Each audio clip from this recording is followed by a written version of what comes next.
ফরজ। হে নবী, তুমি মোমেন পুরুষদের বলো তারা যেন তাদের দৃষ্টি নিম্নগামী ও সংযত করে রাখে এবং তাদের লজ্জাস্থান সমূহকে হেফাজত করে। এটাই হচ্ছে তাদের জন্য উত্তম পন্থা। কেননা তারা নিজেদের চোখ ও লজ্জাস্থান দিয়ে যা করে আল্লাহ তাআলা সে সম্পর্কে পূর্ণাঙ্গভাবে অবহিত রয়েছেন। হে নবী, একইভাবে তুমি মোমেন নারীদেরও বলো তারা যেন তাদের দৃষ্টি নিম্নগামী করে রাখে এবং নিজেদের লজ্জাস্থান সমূহের হেফাজত করে।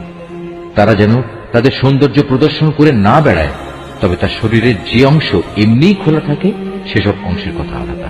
তারা যেন তাদের বক্ষদেশ মাথার কাপড় দ্বারা আবৃত করে রাখে।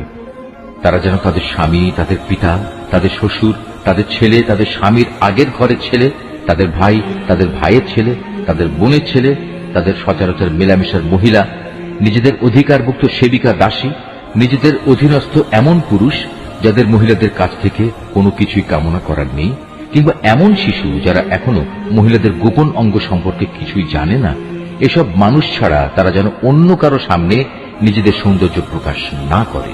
চলার সময় জমিনের ওপর তারা যেন এমন ভাবে নিজেদের পা না রাখে যে সৌন্দর্য তারা গোপন করে রেখেছিল তা পায়ের আওয়াজে লোকদের কাছে জানাজানি হয়ে যায়। হে ঈমানদার ব্যক্তিরা, ত্রুটি বিচ্যুতির জন্য তোমরা সবাই আল্লাহর দরবারে তওবা করো। আশা করা যায় তোমরা নাজাত পেয়ে যাবে।